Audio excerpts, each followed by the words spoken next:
Hello students. आशा करते हैं आप लोग अच्छे होंगे। आज आप लोग का 10th का 14वां चैप्टर सांख्यिकी, जिसको अंग्रेजी में स्टैटिक्स बोलते हैं, स्टार्ट करने हम जा रहे हैं। ठीक है।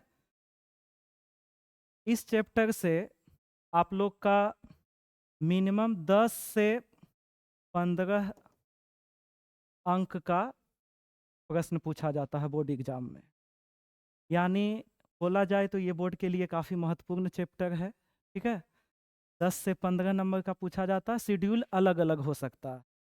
कभी ऑब्जेक्टिव में 8 प्रश्न रहता है, लघुत्तरीय में 2 नंबर वाला रहता है, कभी दीर्घोत्तरीय एगो रहता है 5 नंबर का। इसका शेड्यूल अलग अलग हो सकता है। कभी 6 ऑब्जेक्टिव रहेगा, 2 गो लघुत्तरीय रहेगा, वगैरह वगैरह। शेड्यूल इसका अलग हो सकता है। Minimum 10, maximum 15। यानी आप लोग का 10 से 15 अंक का इससे पक्का है कि पूछेगा ही पूछेगा। अब आप लोग बोलिएगा भैया 100 नंबर में 10 से 15 नंबर? जी नहीं, 100 नंबर में नहीं। आप लोग का अथवा मिला के आप लोग का टोटल जो पूछा जाता है 200 नंबर का। ठीक है। अथवा मिला दिया जाए टोटल 200 अंक, उसमें आपको बनाना है 100। ठीक है। अब इसी में से 200 अंक में 10 से 15 अंक का जो पूछा जाएगा, क्या पूछा जाएगा? स्टैटिक्स पूछा जाएगा, सांख्यिकी पूछा जाएगा। तो आइए इसके बारे में हम चर्चा करते हैं। और ये भी एक ट्रेलर है। नए साल में हम नए और बेहतरीन और सर्वश्रेष्ठ कंटेंट के साथ हम लॉन्च होने जा रहे हैं। ठीक है। तो चलिए, तो स्टार्ट किया जाता है। तो सबसे पहला मेरा जानना दायित्व बनता है कि हम स्टैटिक्स पढ़ रहे हैं, और स्टैटिक्स किसको कहा जाता है पता ही नहीं है, तो फिर मज़ा नहीं आ पाता है। ठीक है। तो चलिए, सबसे पहली बात हम जानते हैं कि स्टैटिक्स हम कहते किसको है, सांख्यिकी हम कहते किसको।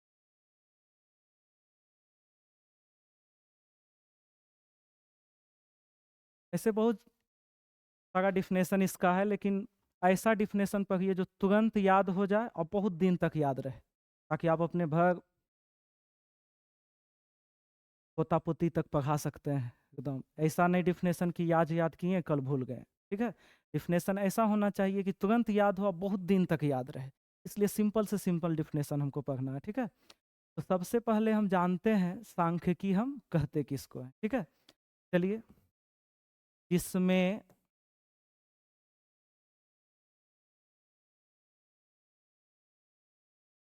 आंकड़ों का एकत्रीकरण तथा वर्गीकरण किया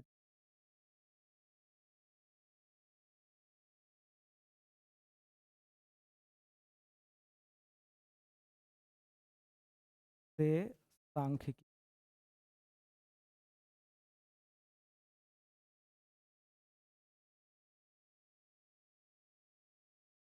अब इसका मतलब क्या हुआ? आंकड़ों का एकत्रीकरण। एकत्रीकरण यानी जिसमें हम आंकड़ों को कलेक्ट करेंगे, उसके बाद उसको हम टाइप के अनुसार अलग अलग उसको बांटेंगे, उसी को हम क्या कहेंगे? सांख्यिकी। अब ऐसे क्लियर से समझ में नहीं आया होगा। कोई भी चीज़ को बेहतरीन से एग्जाम्पल से समझा जाता है। तो चलिए, एग्जाम्पल के माध्यम से हम समझाने का प्रयास करते हैं, और समझ में आएगा ही आएगा। ठीक है। तो चलिए, एग्जाम्पल के माध्यम से इसको देखने का हम प्रयास। सांख्यिकी। अब जैसे मान लिया जाए आंकड़ा। आंकड़ा क्या है? एक प्रकार का कोई संख्या है। आंकड़ा, संख्या को ही आंकड़ा हम कहते हैं। अब जैसे मान लिया जाए कोई क्लास में 15 स्टूडेंट है, और 15 स्टूडेंट, मान लिया जाए गणित में, अब गणित का परीक्षा दिया। अब 15 स्टूडेंट का कितना कितना नंबर आया है, वो हमको आंकड़ा दिया गया है। जैसे एग्जाम्पल लेते हैं, किसी वर्ग के 15 छात्रों द्वारा लाया गया, गणित में लाया गया अंक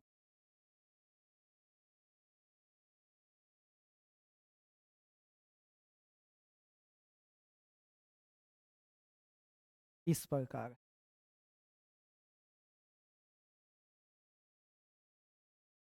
किसी वर्ग के 15 छात्रों द्वारा गणित में लाया गया अंक, 15 स्टूडेंट है, गणित का एग्जाम दिया, कितना कितना नंबर लाया, चलिए मतलब ढंग का देखते हैं। मान लिया जाए कोई स्टूडेंट 40 नंबर लाया या 42 नंबर लाया,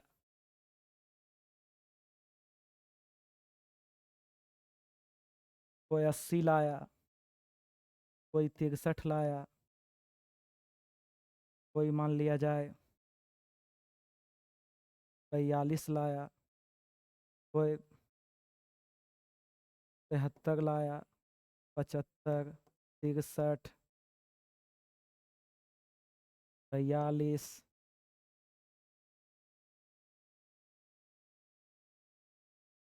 80, 73, 73, 75, कितना हुआ? 2 2 4 2 6 1 7 7 9 2 11 है,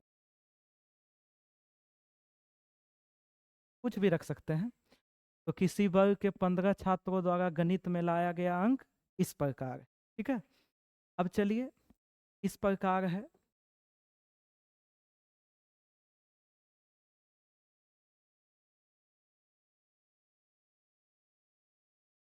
इसको पेज एक्सचेंज,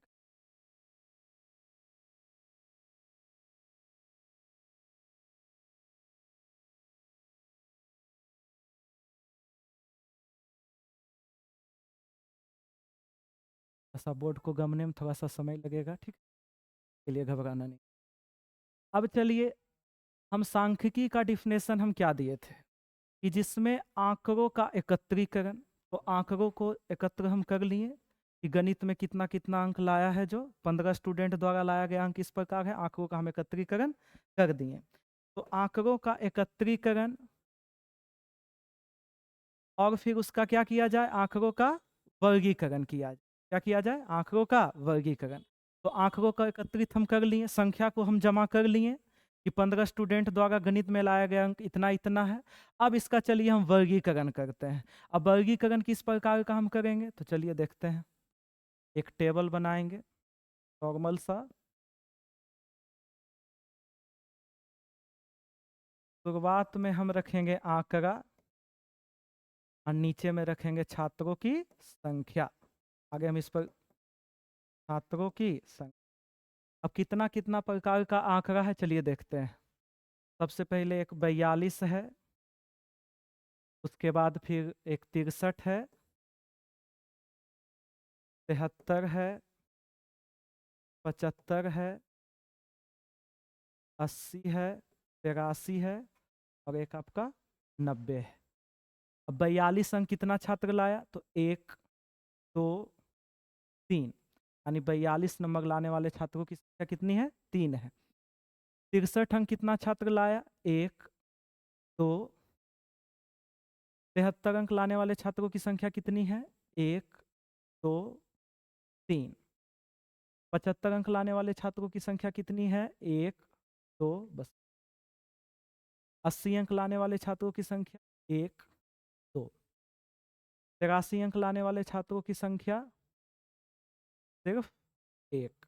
90 अंक लाने वाले छात्रों की संख्या सिर्फ 1। टोटल मिला 15 आ जाता है।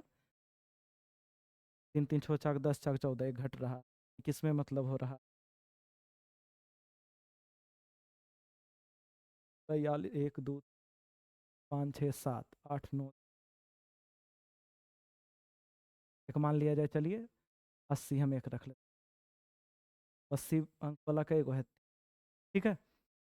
अब चलिए, हम डिफिनेशन सांख्यिकी का लिखाए थे जिसमें आंकड़ों का एकत्रीकरण, यानी सबसे पहले आंकड़ों को जमा करना है, ठीक है। आंकड़ों को सबसे पहले क्या करना है, जमा करना है। तो आंकड़ों को हम जमा कर लिए, एकत्रीकरण कर लिए। ये आपका क्या हो गया, एकत्रीकरण। ये क्या हो गया आपका, एकत्रीकरण हो, ठीक है। उसके बाद आंकड़ों का क्या किया जाए, वर्गीकरण किया जाए। तो आंकड़ों को हम वर्गीकरण कर लिए, और जिस गणित की वह शाखा जिसमें आंकड़ों का एकत्रीकरण तथा आंकड़ों का वर्गीकरण किया जाए उसे ही हम क्या कहते हैं, सांख्यिकी कहते हैं, स्टैटिक्स का। किसी को कोई आपत्ति? विपत्ति, ठीक है। तो फिर से एक बार, जिसमें आंकड़ों का एकत्रीकरण यानी सबसे पहले आंकड़ों को जमा किया जाए, उसके बाद आंकड़ों का वर्गीकरण किया जाए, उसे ही हम क्या कहते हैं, सांख्यिकी का, ठीक है। अब चलिए, अब जो है, अब हमको देखना, इसके थोड़ा सा डिटेल हम चलते हैं, ठीक है। अब हम देखते हैं,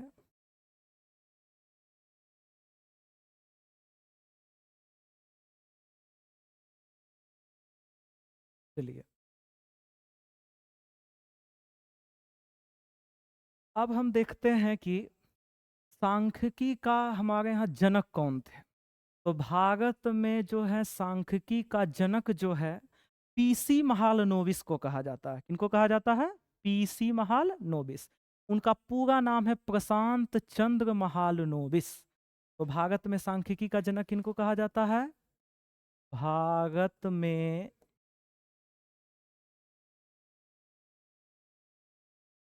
सांख्यिकी का जनक पीसी महालनोबिस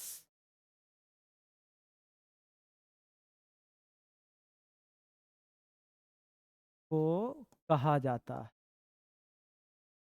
पीसी महालनोबिस को कहा जाता है। तो भारत में सांख्यिकी का जनक पीसी महालनोबिस, यानी भारत में जो स्टैटिक्स का जो जन्मदाता थे, कौन थे, पीसी महालनोबिस। उनका पूरा नाम है प्रशांत चंद्र महालनोबिस। क्या नाम है, प्रशांत चंद्र महालनोबिस, ठीक है। अब चलिए, अब जब जनक जाने तो ये भी हम देख लेते हैं कि भारत में सांख्यिकी दिवस कब मनाया जाता है। सांख्यिकी दिवस, तो जो भारत में मनाया जाएगा उसको हम बोलेंगे राष्ट्रीय, और जो पूरे विश्व लेवल पर मनाया जाएगा उसको बोलेंगे हम अंतर्राष्ट्रीय। तो हम देखते हैं राष्ट्रीय सांख्यिकी दिवस कब मनाया जाता है। चलिए देखते हैं, राष्ट्रीय, गौर कीजिएगा, थोड़ा सा हिंदी लिखने में हमारा मिस्टेक होता है, ठीक है। हर्षिकार दीर्घिकार में ये सब इग्नोर करके चलना है, मैथ में इससे कोई लेना देना नहीं है। तो राष्ट्रीय सांख्यिकी दिवस 29 जून को मनाया जाता है। कितना जून को, 29 जून को मनाया जाता है। अब चलिए ये तो क्लियर है कि भारत में सांख्यिकी का जनक प्रशांत चंद्र यानी पीसी महालनोबिस को कहा जाता है। अब ये भारत में सांख्यिकी दिवस 29 जून को मनाने का क्या तात्पर्य है। 2 अक्टूबर को काहे न मनाया जाता है, 2 अक्टूबर के गांधी जयंती था, अब अच्छा बात है जिन्हें सांख्यिकी दिवस मना देता है ना। 29 जून के काहे मनवल जाता है, 17 अक्टूबर के काहे न मना देता, 17 अक्टूबर के हमर बर्थडे है, 17 अक्टूबर के मना देता, हम भी खुश हो जाते। इसके पीछे कुछ ना कुछ तो कारण जरूर होगा। तो इसके पीछे सबसे बड़ा कारण है कि इसी दिन जो सांख्यिकी के जन्मदाता पीसी महालनोबिस है, इसी दिन यानी 29 जून को ही प्रशांत चंद्र महालनोबिस का जन्म हुआ था। क्योंकि प्रशांत चंद्र महालनोबिस सांख्यिकी के जनक हैं, इसी के कारण इनके जन्मदिन के अवसर पर, इनके जन्मदिन के अवसर पर भारत में हम सांख्यिकी दिवस मनाते। तो भारत में सांख्यिकी दिवस कितना जून को मनाते हैं, 29 जून को। इसलिए 29 जून को मनाते हैं, हालांकि ये सब एग्जाम में नहीं आता किस लिए मनाते हैं, ठीक है। लेकिन चलिए कोई भी पीछे कॉन्सेप्ट अच्छा से पढ़िए ताकि कहानी जानने में अच्छा लगे, ठीक है। तो किस लिए मनाया जाता है 29 जून को, तो इसी दिन हमारे जो हैं पीसी महालनोबिस सांख्यिकी के जो जन्मदाता, जनक बोलिए, पिता बोलिए, फादर बोलिए, ठीक है, सब एक ही चीज़ है। तो सांख्यिकी के जो जन्मदाता पीसी महालनोबिस हैं, इसी दिन इनका जन्म हुआ था, इसलिए भारत में सांख्यिकी दिवस कितना जून को मनाया जाता है, 29 जून को, ठीक है। इनका जन्म ऐसे हुआ था 29 जून 1893 ईस्वी को कोलकाता में हुआ था। उतना डिटेल हमको पढ़ना नहीं, ठीक है। चलिए अब चलिए, तो ये तो हुआ सांख्यिकी का डिटेल हुआ, है ना। अब चलिए इसके अंतर्गत हमको पढ़ना क्या क्या चीज है उसके बारे में हम जानते हैं, क्या क्या चीज पढ़ना है। चलिए, तो सबसे पहले इसमें हमको जानना है आंकड़ा के बारे में। किसके बारे में, आंकड़ा के बारे में, जिसको अंग्रेजी में हम डाटा भी बोलते हैं। चलिए, मेन मजा तो अब आएगा। और ये मेरा दावा है कि जो हम आपको कंटेंट दे रहे हैं, कंटेंट नहीं थ्योरम जो थ्योरी जो दे रहे हैं हम, ठीक है, उसको आप क्लियर रखिए। आपको हम कोई भी model paper, question bank, book वगैरह किसी भी चीज़ को बनाने की आवश्यकता नहीं है।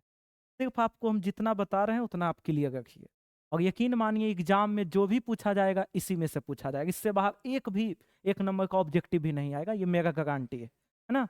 तो जो भी क्लियर रखना इसी से क्लियर रखना आराम से एकदम। आपको क्वेश्चन बैंक, मॉडल पेपर, लंथ फंथ कुछ भी बनाने की आवश्यकता नहीं है, कुछ भी। ठीक है, कॉन्सेप्ट क्लियर रखिए, और जो भी हम पढ़ाएंगे डीपली और डिटेल पढ़ाएंगे। ठीक है, जो आपको बोर्ड एग्जाम में तो काम देगा, जो देगा ही, और आगे चल के भी काफ़ी ज़्यादा यूजफुल हो, बहुत ज़्यादा यूजफुल हो। ठीक है, तो चलिए सबसे पहले हम जानते हैं, इसके अंतर्गत आता है पहला वर्ड आंकड़ा। अब ये आंकड़ा क्या चीज़ है? इस कोई भी चीज़ को रट्टा मारना नहीं, हमको समझना है। तो आंकड़ा, तो पहली बात है, सीधी सी बात, कोई भी जानकारी को व्यक्त करने के लिए एक संख्या की आवश्यकता होती है। तो हम क्या कहते हैं? किसी भी जानकारी को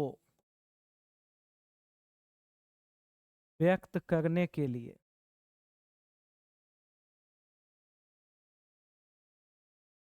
एक संख्या की आवश्यकता।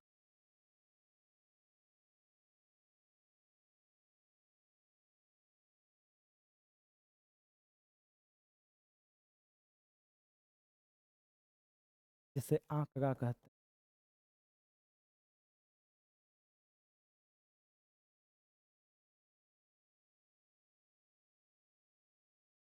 चलिए इसको हम समझते हैं। एक भी चीज आपको रट्टा मारना नहीं, टोटल चीज आपको यहीं पर याद हो जाएगा। घर में आपको फालतू रट्टा मारने की आवश्यकता नहीं, एक बार खाली पलट के रिवीजन मोटा मोटी हो जाएगा, क्लियर हो जाएगा। तो हम क्या लिखा है? अब इसको बैठ कर रट्टा मारिएगा। किसी भी जानकारी को व्यक्त करने के लिए एक संख्या की आवश्यकता होती है, जिसे हम आंकड़ा कहते हैं। किसी भी जानकारी को, तो ये ज़्यादा दिन तक याद रहने वाला चीज़ है। चलिए समझते हैं इसको अच्छे। कोई भी हमको जानकारी व्यक्त करना है, उसमें हमको एक संख्या की आवश्यकता होगा ही होगा। जैसे मान लिया जाए, जैसे हम पूछे इस क्लासरूम में कितना पंखा है। एक स्टूडेंट हमको बोले कि भैया इसमें जो है 8 पंखा है। अब बताइए, हम उससे जानकारी मांगे कि बताइए इस क्लास में कितना पंखा है, तो बोला 8 पंखा। अब जो जानकारी व्यक्त किया उसमें किसकी आवश्यकता हुई? 8 क्या है, संख्या की आवश्यकता हुई। इसी को हम क्या बोलेंगे? आंकड़ा बोल। मान लिया जाए हम पूछे कि बताइए इस क्लासरूम में बेंचों की संख्या कितनी है। एक बोला कि भैया बेंचों की संख्या जो है 40 है। ठीक है, अब उससे जानकारी मांगे तो वो जानकारी व्यक्त किस में किया? 40। 40 क्या है? संख्या है। तो कोई भी जानकारी को व्यक्त करने के लिए एक संख्या की आवश्यकता होती है, और वही संख्या को हम क्या कहते हैं? अब चलो तो दिमाग थुथुर वाला मान लो है, याद नहीं इतना लंबा हो रहा है, कोई बात नहीं। तो सीधी सी बात याद रखना कि संख्या को ही हम क्या कहते हैं? क्या कहते हैं? इतना तो याद रहेगा, तुझे एकदम याद रखना है। संख्या को ही हम क्या कहते हैं? आंकड़ा कहते हैं। और उसी को अच्छा से याद करना है। तो कोई भी जानकारी को व्यक्त करने के लिए एक संख्या की आवश्यकता होती है, जिसे हम आंकड़ा कहते हैं। मान लिया जाए हमसे कोई पूछा कि बताइए आपका लंबाई कितना है, जानकारी मांगा हमसे। हम बताएं कि लंबाई जो है मेरा, चलो हम कहीं नापे उपे नहीं है, तो मान लिया जाए हम बताएं लंबाई मेरा 173 सेंटीमीटर, तो 73 सेंटीमीटर। ठीक है, अब चलिए ये जो जानकारी मांगा, तो हम जानकारी व्यक्त किस में किए? संख्या में। और इसी संख्या को ही हम क्या कहते हैं? क्या कहते हैं? तो फिर से एक बार, किसी भी जानकारी को व्यक्त करने के लिए एक संख्या की आवश्यकता होती है, जिसे हम क्या कहते हैं? आंकड़ा कहते हैं। एनी डाउट, कोई आपत्ति, विपत्ति? आगे का आप समझ ही सकते हैं, है ना। चलिए अब हम चलते हैं आंकड़ों में। यहाँ पर मुख्य रूप से हम आंकड़ा का 2 प्रकार पढ़ेंगे, एक अवर्गीकृत आंकड़ा और एक वर्गीकृत आंकड़ा। ठीक है, तो यहाँ पर आंकड़ों का कितना प्रकार हम पढ़ेंगे? 2 प्रकार, अवर्गीकृत आंकड़ा और वर्गीकृत आंकड़ा। हालांकि पिछले क्लास आपका 9th क्लास में आंकड़ा का आपका बहुत सारा प्रकार बताए थे। उसमें था प्राथमिक आंकड़ा, द्वितीयक या गौण आंकड़ा, विन्यस्त आंकड़ा, प्रतिनिधि आंकड़ा, ठीक है, वगैरह वगैरह, वर्गीकृत, अवर्गीकृत, बहुत सारा प्रकार आपको बताया गया था। लेकिन हमको 10th में कितना प्रकार पढ़ना है? 2 प्रकार, अवर्गीकृत और वर्गीकृत। तो चलिए हम जानते हैं पहले अवर्गीकृत आंकड़ा किसको कहते हैं। चलिए, ये मेरा लाइफ का पहला वीडियो है ना। थोड़ा सा नर्वस टाइप का मतलब लग रहे होंगे, और ये मेरा गारंटी है कि न्यू साल से नया कंटेंट के साथ बेस्ट तरीके से हम लॉन्च होंगे, ठीक है, ऑनलाइन की दुनिया में। चलिए, तो सबसे पहले हम जानते हैं कौन आंकड़ा, अवर्गीकृत आंकड़ा, पहला प्रकार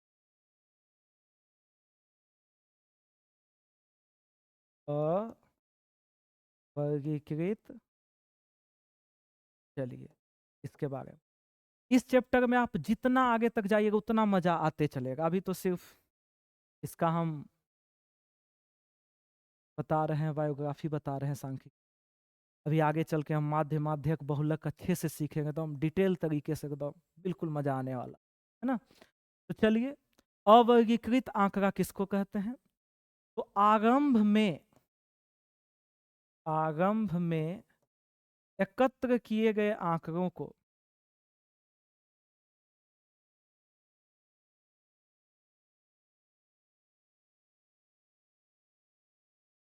अवर्गीकृत आंकड़ा कहते हैं। कौन आंकड़ा कहते हैं, अवर्गीकृत आंकड़ा। चलिए समझिएगा बेहतर तरीके क्या लिखा है। रट्टा मारने से तो पहले भी बता चुके हैं, कोई फायदा नहीं है ना। तो हम बोले हैं आरंभ में एकत्र किए गए आंकड़ों को अवर्गीकृत आंकड़ा। इसका मतलब क्या हो, मान लिया जाए कोई आपसे जानकारी मांगा, ठीक है, और जानकारी मान लिया जाए कोई मांगा, एग्जाम्पल के तौर पर हम बताते हैं, अंके वाला ले लेते हैं, है ना। शुरुआत में भी लिए थे वही ले लेते हैं, आगे चल के जब इधर मजबूत होगा तो अपने आप खुद पर खुद समझ में आने लगा। अभी स्टार्टिंग तो है तो ऊपर वाला ही एग्जाम्पल ले लेते हैं।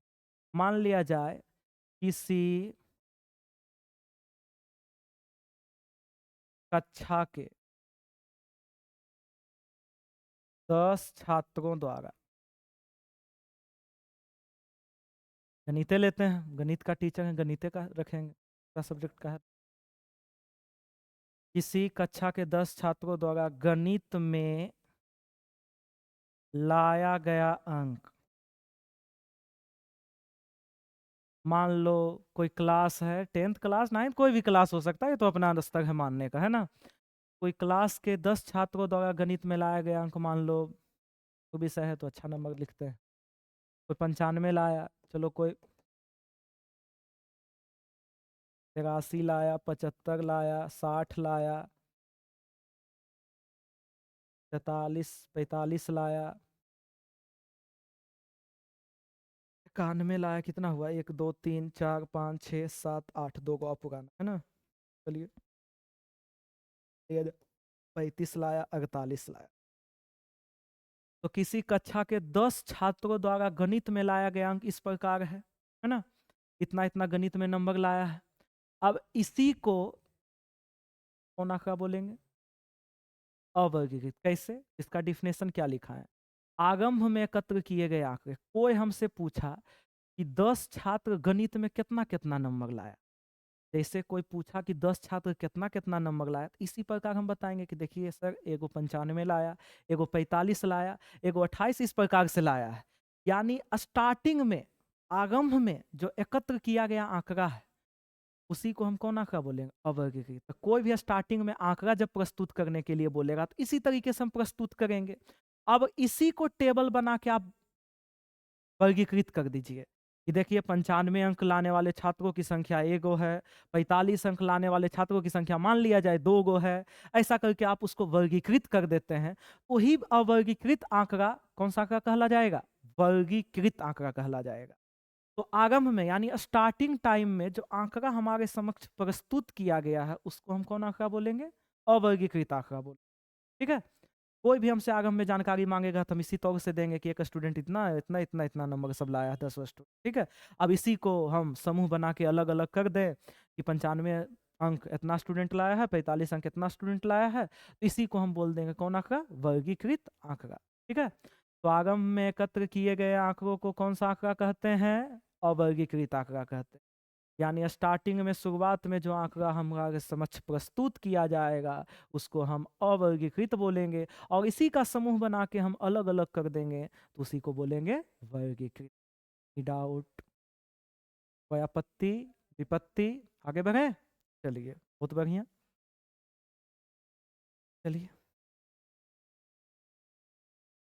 अब अब हमको जानना है अवर्गीकृत आंकड़ा में हमको पढ़ना है कुछ चीज, जैसे कि हमको इसमें मेन चीज पढ़ना है। एक हमको पढ़ना है बारंबारता, दूसरा चीज हमको इसमें पढ़ना है परिसर, और तीसरा चीज हमको इसमें पढ़ना है मिलान चिन्ह।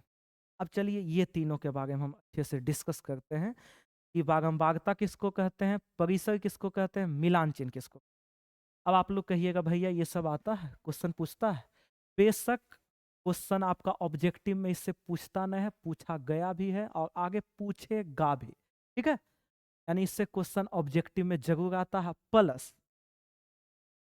दूसरी बात, ये सब जो है सांख्यिकी का बेसिक है, ये सब को जाने बगैर आगे हम मैथ्स अच्छे से नहीं समझ सकते, इसलिए ये मेरा जानना दायित्व है कि बारंबारता किसको कहते हैं, परिसर किसको कहते हैं, मिलान चिन्ह किसको कहते हैं, क्योंकि आगे चल के सबका यूज आने वाला है ना। तो चलिए जानते हैं।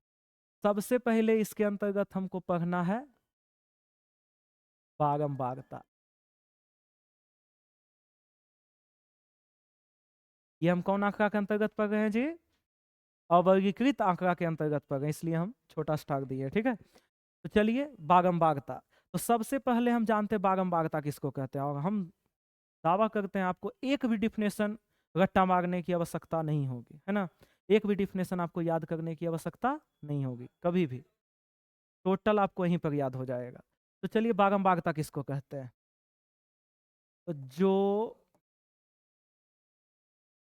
प्रेक्षण जितनी बार आता है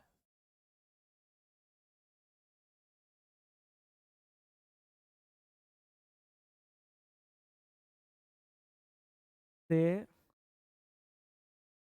हम बारंबारता कहते हैं। चलिए डिफिनेशन पहले भी बोल चुके हैं, ऐसा डिफिनेशन याद कीजिए जो तुरंत याद हो जाए, बहुत दिन तक याद रहे, है ना। तो चलिए बारंबारता में हम क्या लिखा है, जो प्रेक्षण जितनी बार आता है उसे बारंबारता कहते हैं। भैया ये तो खाली पढ़ दिए डिफिनेशन, आया नहीं। अब इसमें एक नया चीज हमारा नजर आ रहा है, प्रेक्षण। अब ये क्या चीज है प्रेक्षण, डोंट वरी। आंकड़ा आप बहुत अच्छे से जानते हैं, है ना। आंकड़ा को ही हम क्या बोलते हैं, प्रेक्षण बोलते हैं, ये अलग नहीं है। आंकड़ा को ही हम क्या बोलते हैं, प्रेक्षण बोलते हैं। यानी जो प्रेक्षण, यानी जो आंकड़ा जितनी बार आता है उसे क्या कहते हैं, बारंबार। अब देखिए एग्जाम्पल देंगे तो डिफिनेशन आपको खुद पर खुद याद हो जाएगा, बोलने की आवश्यकता नहीं। जैसे एग्जाम्पल मान लिया जाए, बहुत सारा आंकड़ा 4 5 3 4 5 0 3 3, मैं मान लो बोला 3 का बारंबार, किसका बारंबार था, 3 का। अब बारंबारता हम क्या लिखा है, जो प्रेक्षण, प्रेक्षण बोले तो जो आंकड़ा जितनी बार आता है उसे हम क्या कहते हैं, बारंबारता कहते हैं। अब चलिए यहाँ पर किसका बारंबारता हमसे पूछा है, 3 का। अब ये देखना है कि 3 इसमें कितना बार आता है, यानी 3 जो आंकड़ा है, 3 जो प्रेक्षण है, वो 3 कितना बार आता है। तो चलिए देखते हैं, 1 बार, 2 बार, 3 बार। यानी 3 जो आया यहाँ पर 3 बार आया, तो 3 का बारंबारता कितना हो गया, कितना हो गया, 3। अब चलो इसी में आपसे पूछ दे कि बताओ 5 का बारंबारता।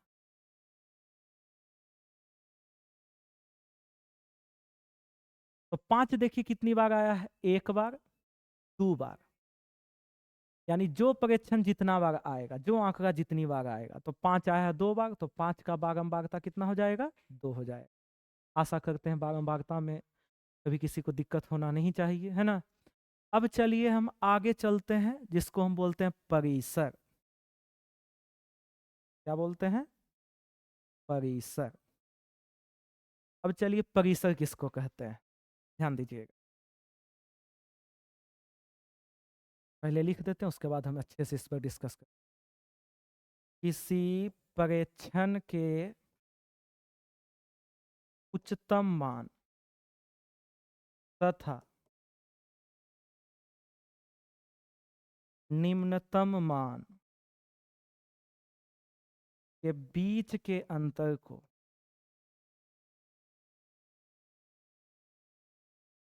परिसर कहते हैं।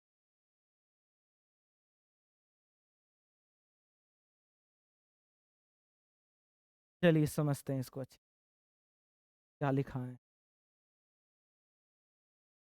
चलिए क्या लिखे हैं, किसी परीक्षण के उच्चतम मान, परीक्षण पहले ही बता चुके हैं कि आंकड़ों को ही हम क्या कहते हैं, परीक्षण कहते हैं। अब किसी परीक्षण के उच्चतम मान और निम्नतम मान, अब यहाँ पर ये प्रॉब्लम है, उच्चतम मान ये क्या चीज है, उच्चतम मान क्या है, उच्चतम मान ये निम्नतम मान ये क्या चीज है। तो आपको हम बताते चले, जो परीक्षण जो आंकड़ा है उसका सबसे बड़ा मान को हम बोलते हैं उच्चतम मान और सबसे छोटा मान को हम बोलते हैं निम्नतम मान। के बीच के अंतर, अंतर बोले तो घटाव, यानी बड़का मान में से सबसे छोटका मान को घटा दो, उसी को हम क्या बोलेंगे, परिसर बोलेंगे। तो कोई भी कितना बड़ा आंकड़ा काहे न हो, सबसे बड़ा मान में सबसे छोटा मान घटा दो, उसी को हम क्या बोलेंगे, परिसर। अब इसी से सब बच्चा सब फार्मूला रटते रहता है बैठ के, परिसर बराबर उच्चतम मान माइनस निम्नतम मान, उच्चतम मान माइनस कौन मान, निम्नतम मान। अब इसी को बैठ के रटते रहता है। तो ये फार्मूला निकला कहाँ से, डिफिनेशन से निकला। डिफिनेशन क्या है, उच्चतम मान और निम्नतम मान के बीच के अंतर को हम क्या बोलते हैं, परिसर। यानी परिसर बराबर उच्चतम मान निम्नतम मान, अंतर माने घटाओ, यानी उच्चतम मान में निम्नतम मान घटा दो, इसी को हम क्या बोलेंगे, परिसर। अब उच्चतम मान अभी जस्ट चर्चा हम किए हैं, सबसे बड़का मान उच्चतम मान, सबसे छोटका मान माने निम्नतम मान, ठीक है। अब चलिए और बढ़िया से समझना है चूंकि हमको, तो चलिए एग्जाम्पल का मदद लेते हैं, ठीक है, उसके बाद बड़ा अच्छा से क्लियर हो जाए। अब चलिए एग्जाम्पल हम चलते हैं, परिसर बराबर उच्चतम मान माइनस निम्नतम मान कैसे हम करेंगे सो देखते हैं। जैसे आपका प्रश्न रहा, आंकड़ा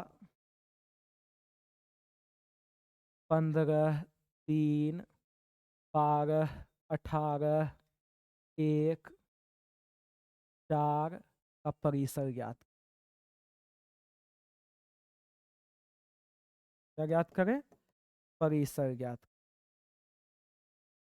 तो सिंपल सी बात है, ऑब्जेक्टिव में बहुत बार क्वेश्चन आ भी चुका है और आगे आएगा भी, है ना। एकदम वेरी सिंपल, आई टच आंख से देखो आंसर मारो, इसमें कलम, इस सब में कलम लगाने की आवश्यकता है, सिंपल घटाओ है ना। अब चलिए परिसर,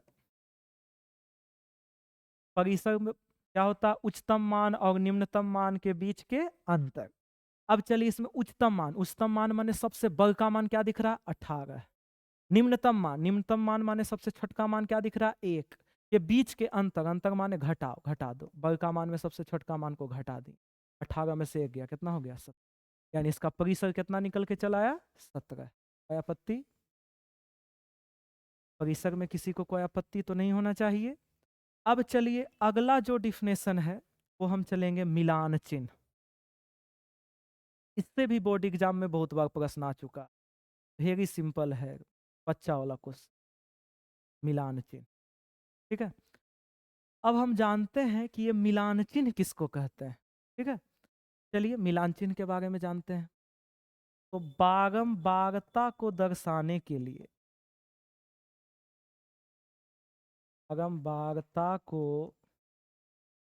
दर्शाने के लिए एक चिन्ह की आवश्यकता होती, एक चिन्ह की आवश्यकता होती, जिसे हम मिलान चिन्ह कहते हैं।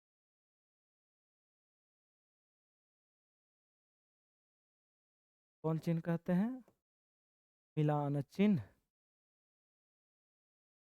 चलिए आगे बढ़, समझते हैं इसको हम अच्छे।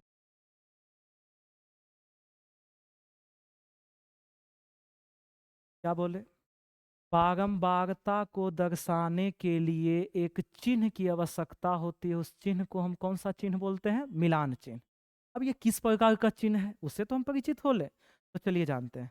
मान लिया जाए इधर हम रखते हैं बारंबारता और इधर हम रखते हैं मिलान चिन्ह। अब जैसे किसी प्रेक्षण की बारंबारता 1 है तो मिलान चिन्ह इसको दर्शाने के लिए कौन से चिन्ह की आवश्यकता होगा? 1 पई। इसी चिन्ह को हम क्या कौन सा चिन्ह बोलते हैं? मिलान चिन्ह। तो बारंबारता को दर्शाने के लिए एक चिन्ह की आवश्यकता हुई, इसी को हम कौन चिन्ह बोलेंगे? मिलान चिन्ह। अब बारंबारता 2 है तो इसके लिए कौन सा चिन्ह होगा? 2 पहिया, एकदम बच्चा वाला चीज। 3 तो कई पहिया? 3 पहिया। 4 तो कई पहिया? 4 पहिया। 5 तो 4 पहिया, 5 पहिया नहीं कर देना है ना? 4 पहिया दे के काट देना है कोना। अब मान लिया जाए 6 रहा तो 4 दे के काट दिए, 5 हो गया, एगो छुटकुन्ना दे दो 6, है ना? 12 रहा, पहले 5 बनाओ, 5 5 10 2। तो बारंबारता को दर्शाने के लिए एक चिन्ह की आवश्यकता हुई, इसी चिन्ह को हम कौन सा चिन्ह बोलेंगे? मिलान चिन्ह। किसी को कोई आपत्ति होना नहीं चाहिए, है ना? चलिए आगे बढ़ा जाए। अब अवर्गीकृत आंकड़ा का टोटल कॉन्सेप्ट जो है खत्म हुआ। अब हम आना चाहेंगे वर्गीकृत आंकड़ा। कौन से आंकड़ा में? वर्गीकृत आंकड़ा। ठीक है, तो चलिए वर्गीकृत में चलने से पहले हम चाहेंगे पहला क्लास आप लोग का ज़्यादा लॉन्ग हो नहीं, है ना? इसलिए आज का क्लास यहीं हम स्टॉपेज करते हैं। बाकी हम वर्गीकृत आंकड़ा से हम कल चलेंगे, है ना? और आप लोग जो है जितना पढ़ें उसको अच्छे से कॉपी पर नोट कर लीजिए। और मेरा यकीन मानिए जितना हम आपको पढ़ा रहे हैं बोर्ड एग्जाम में एक भी अंक इससे बाहर नहीं आया। तो अभी तो सिर्फ इसका ट्रेलर है, इसका पिक्चर तो पूरा बाकी है। फिर केंद्रीय प्रवृत्ति का माप पढ़ेंगे, माध्य, माध्यक, बहुलक, तो बहुत ज़्यादा मज़ा आएगा, है ना? बहुत ज़्यादा मज़ा आएगा। माध्य हम अनेकों तरह से निकालने के लिए सीखेंगे। ठीक है, वीडियो का स्टॉपेज करते हैं आज के लिए, इतना ही। विशेष कल।